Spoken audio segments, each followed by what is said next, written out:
नाम राशिद जहीर है और आप देख रहे हैं ऑनलाइन न्यूज इंडिया।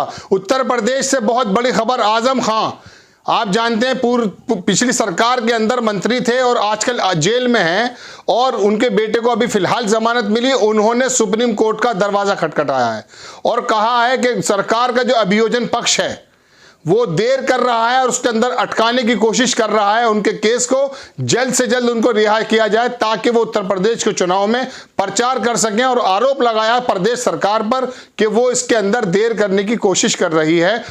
आपको खबर सुनाता हूं, बड़ी खबर। अगर आजम खान जेल से आ जाते हैं और सुप्रीम कोर्ट में उनकी अंतरिम जमानत को मंजूरी मिल जाती है तो फिर उत्तर प्रदेश के अंदर जो जोश और खरोश चुनाव के अंदर मुस्लिमों का देखने वाला होगा बढ़ जाएगा। और शायद इस उम्मीद पर समाजवादी पार्टी और विपक्षी दल के लोग भी ये चाहेंगे कि चुनाव के अंदर किसी तरह से भी जोश पैदा हो जाए। आप देखें, मैं आपको खबर ऑथेंटिक सोर्स आज तक से दिखाऊंगा, लेकिन अशरफ हुसैन ने इसको ट्वीट किया। वो देखें, आजम खान ने जमानत के लिए सुप्रीम कोर्ट का रुख किया। उन्होंने सुप्रीम कोर्ट में अंतरिम जमानत याचिका दाखिल की है।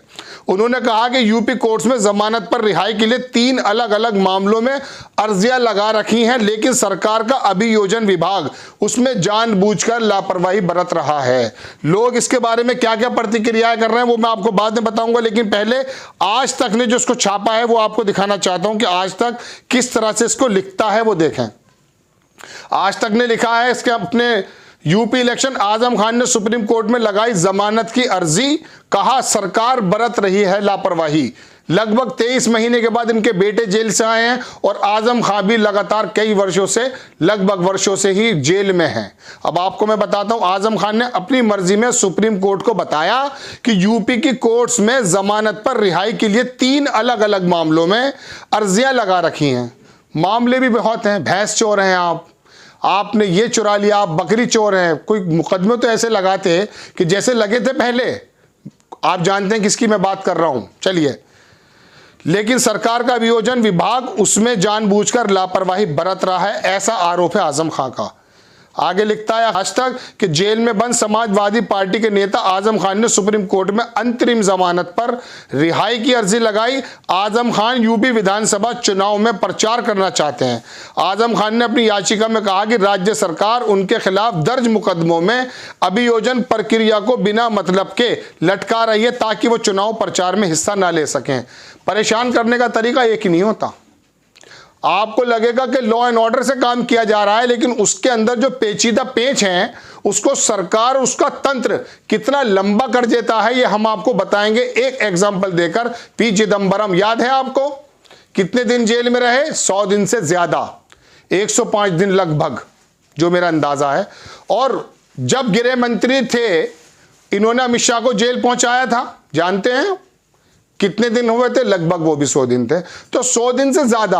और बहुत कभी कभी तो नंबर जो है सुप्रीम कोर्ट में, हाई कोर्ट में आता नहीं है, और कहीं कहीं जब सरकार को जरूरत होती है, ऐसा लोगों का आरोप है, मेरा नहीं है, जल्दी जल्दी तारीखें मिल जाती हैं और सुनवाई भी हो जाती है। बहरहाल सुनिए, जेल में बंद ये कहा है हिस्सा न ले सके।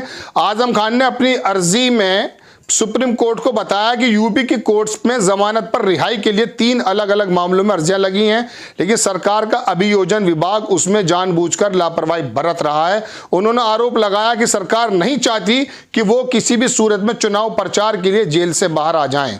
उनके बेटे भी 23 महीने में आए हैं। विपक्ष, समाजवादी पार्टी का गठबंधन जिस तरह से चुनाव लड़ रहा है, पूरा उत्तर प्रदेश की सरकार शायद ये सोचती है कि बहुत गंभीर चुनौती है। 4 महीने पहले या 6 महीने पहले जो ये नहीं सोच पा रहे थे कि शायद हमारे सामने कोई विपक्ष होगा, अब उनकी रातों की नींद उड़ी हुई है। अमित शाह जी तो कैराना से शुरुआत करते हैं। अगर उत्तर प्रदेश के अंदर 4.5 लाख नौकरी की बात कही जा रही है और इंडस्ट्रियां लगाने की बात की जा रही है, रोजगार लगाने की, देने की बात की जा रही है, तो बेहतर यह था कि उत्तर प्रदेश के किसी एक ऐसे शहर से चुना जाता, अपना चुनावी बुगुल वहां से फूंका जाता कि जहां पे कहते साहब देखिए हमने यहां पर 20,000 लोगों को, 50,000 लोगों को बिजनेस दिया, ये जो फैक्ट्री लगी है इसके अंदर 1,000 आदमी को नौकरी लगी। लेकिन नहीं, जगह कौन सी मिली है? कैराना। उस कैराने से घर घर जाकर जनसंपर्क अभियान जो करना शुरू किया है और वहां पर यह बताया कि देखिए आपके यहां पलायन की स्थिति थी, अब नहीं है। जबकि उस पलायन के लिए हुकम सिंह जो वहां के एमपी भी थे और 6-7 मर्तबा के विधायक भी थे, उन्होंने पंचायत में माफी मांगी थी। दर्शकों, ये मैं आपको बहुत बात बता रहा हूं। इस पलायन की बात को उठाने वाला आदमी स्वर्गीय हुकम सिंह वापस ले चुके थे, रिकॉर्डेड है। उस पलायन की कौन सी बात कर रहे हैं कि हम जो है फला परिवार के साथ बैठ गए। ऐसे पलायन तो मैं आज आपको दिन में बता चुका हूं। गुजरात के अंदर, मध्य प्रदेश के अंदर मुसलमानों को परेशान किया जाता है।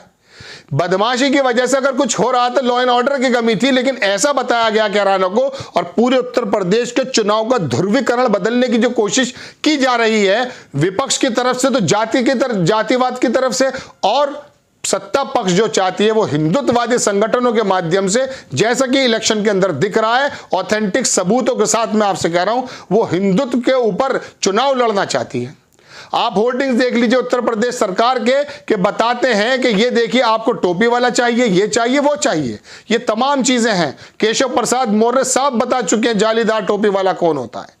तो आप अपने कामों को लेकर सरकार में आइए, मैदान में आइए। लेकिन बहरहाल आजम खां का आरोप कि सरकार इसके अंदर लगा रही है अटकलें, अभियोजन विभाग जो है उसके अंदर देरी कर रहा है। क्योंकि आजम खां अगर आ गए तो अपने शब्दों के बाण से शायद वो जोश और खरोश पैदा कर दे जिसकी जरूरत समाजवादी पार्टी को है, और जिस जोश और खरोश की वजह से सत्ता पक्ष परेशानी में आ जाएगा। तो बड़ी खबर कि आजम खान ने आरोप लगाया कि सरकार का जो विभाग है जो वो अटकलें लगा रहा है और वो नहीं चाहता कि सुप्रीम कोर्ट जो है वो आजम खान जेल से बाहर आ जाए। क्योंकि आजम खान के आने से कम वेस्ट यूपी के समीकरण तो बदल जाएंगे।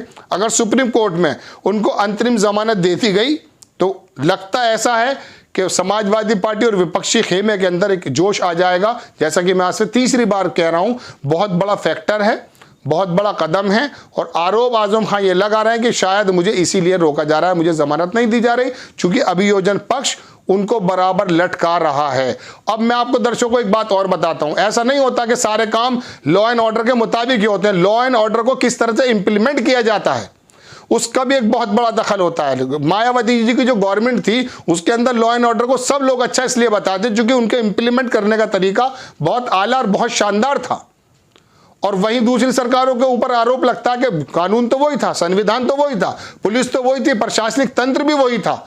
लेकिन होता यूं है कि बदल जाता है। जब इच्छा शक्ति किसी चीज की होती है तो उसको अमल में जमीन पर लेकर आया जाता है। लेकिन इन दिनों जो चल रहा है उत्तर प्रदेश में और वहां पर जहां पर भारतीय जनता पार्टी की सरकारें हैं, आप देख लीजिए, काम की बात करो नहीं होती है। इस चुनाव में आकर के भी जब बेरोजगारी और स्वास्थ्य की बात होनी चाहिए थी, वहां पर बात ये हो रही है कि कोरोना का कैराना के अंदर पलायन रुक गया।